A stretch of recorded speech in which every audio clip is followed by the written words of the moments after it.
Hi, boys and girls. My name is Mrs. Brandt, and I'm the school librarian at Lone Pine Elementary. You might be used to seeing your school librarian, Miss Abeska, Mrs. Livingston, Mrs. Zervos, or Mrs. Amatuli. Right now, what we're going to do for library is we're going to talk about authors. So, what is an author? An author writes pieces of work for us to read and enjoy. And authors work with words and they use language to help us use our imaginations. Authors write all kinds of books, like the books we have in our school libraries. When you write something, you're an author too. There's many different kinds of authors. There's novelists, poets, journalists, screenwrights, playwrights, copyrights, and many more. In our school library, we have a lot of books. And the fiction books that are written that are pretend make-believe are organized on the shelf by the author's last name. So, like I said, my name is Mrs. Brandt, and if I wrote a book and put it on your school library shelf, it would be under the B section. If you wrote a book and we put it on the shelf under your last name, what section would it be in? Let's take a look at some of these authors who write books that a lot of students at our schools like.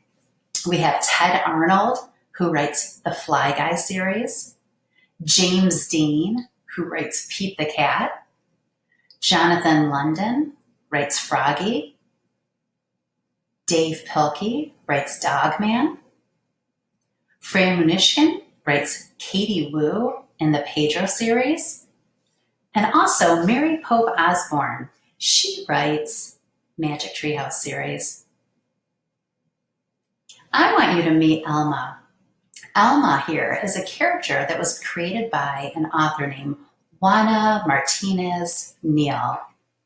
For Elma, her name tells a vibrant story of where she came from and who she may be one day. We're going to take a look at the trailer of the book. So just a little snapshot of the book. If you ask her, Alma Sofia Esperanza Jose Pura Candela has way too many names. 6. How did such a small person wind up with such a large name? Alma turns to Daddy for an answer and learns of Sofia, the grandmother who loved books and flowers. Esperanza, the great-grandmother who longed to travel. Jose, the grandfather who was an artist. And other namesakes too.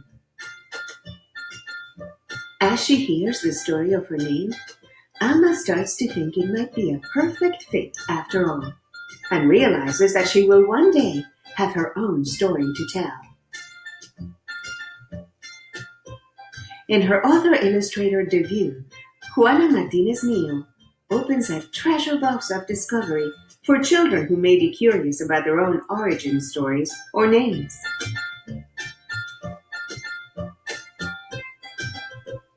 Dreamscape presents Alma and How She Got Her Name. All right. So this author came up with this idea of a little girl character named Elma, and then she started adding to it. So Elma was named after her ancestors. In this lesson, you're going to take time to talk to your family and draw your own family tree. You'll see this is Alma's family tree that our author made up. So here's Alma, her mom, her dad, and her grandparents. If you could choose your own name, what would it be? This is an author interview, so it gives us more information about the author and why she became an author. So we're going to take a few minutes to hear from her.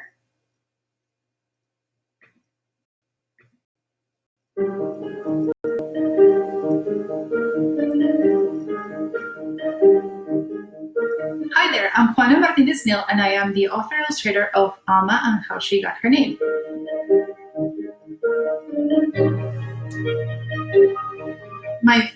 Both my father and my grandfather are and were traditional painters back in Peru.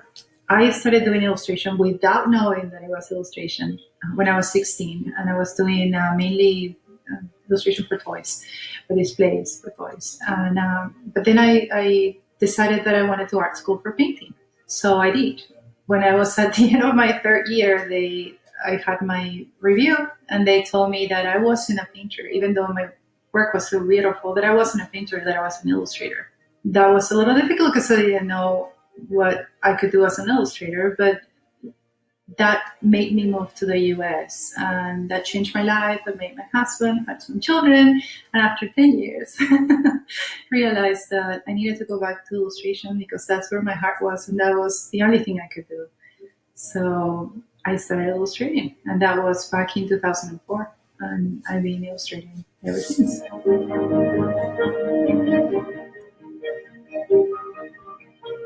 Alma is a story of a little girl with a really long name.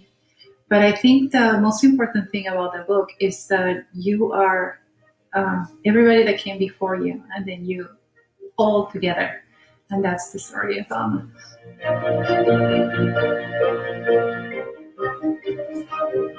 It started as the story of my own name and how my dad changed my middle name at the time of registering me for the birth certificate. That was the story of Alma at the beginning. It was my personal story. How did I get from that to where I am now? I really don't know. The story has evolved slowly, and Marilee has been wonderful and has guided me too also. By the time Marilee got the story, it was already Alma. But the story changed, and I honestly don't remember exactly how I switched from my story to this story of little Alma.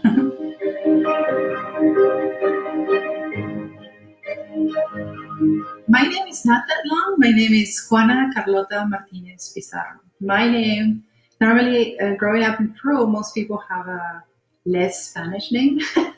They like to use a lot of English names like Jennifer, I don't know, Mary, things like that. My dad was very, he believed that if we were in Peru, I needed to have a very Spanish name because that's the language that was spoken in Peru. So he gave me an ultra Spanish name, and it was somewhat very old-fashioned. Yeah, but my dad's mother, her name was Juana, and I didn't meet her because she passed way before I was born. And then my middle name is Carlota, but it was supposed to be Carla, and it was from my mom's uncle that she loves so dearly, and his name was Carlos, so the translation will be Carla. But my dad thought that it was too weak of a name, so he needed a stronger name for me and gave me Carlota, which is so old-fashioned. And then the funny thing is that when I was little, nobody will call me Juana. Everybody will call me Juanita because they thought that Juana was too strong, too rough, too stern. I didn't mind it. My name is Juana. Yeah.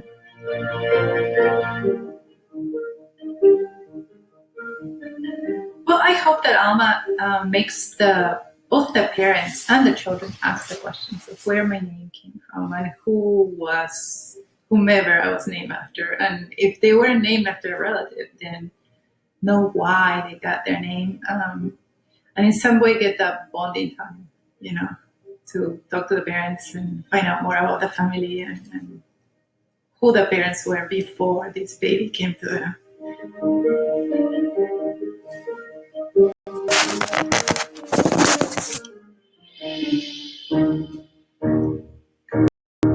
So right now, I want to tell you a little bit about my name. She talked about her ideas for being a writer and how she came up to this idea of writing the book Alma.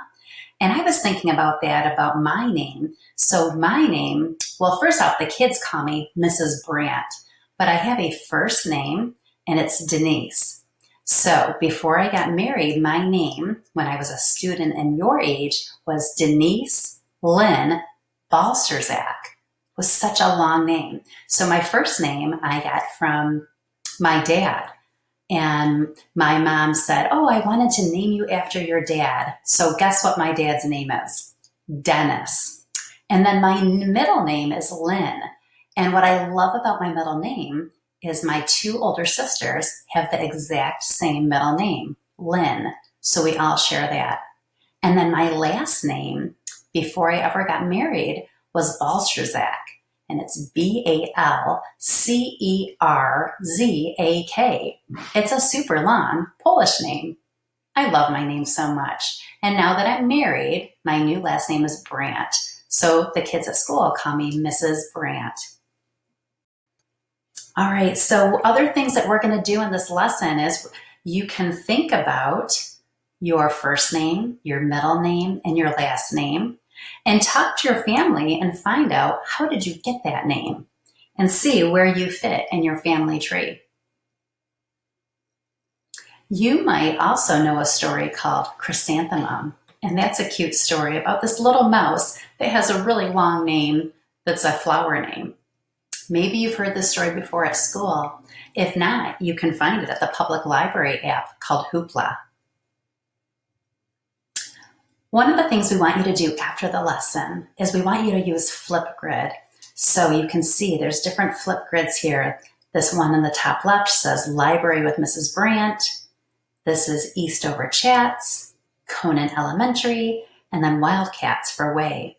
So we would love for you guys to go on your Flipgrid, and we want you to include a little video. So we want you to tell us your name, and then you can choose from one of the following to share with us. Tell us why your parents chose to name you. What do you like best about your name? Or what would you name yourself if you could change your name and why? So you can take a look on the library lessons, and you can find the link to go to your school's library Flipgrid. I'm really interested to hearing about your names. I hope you guys have a great day. Bye-bye.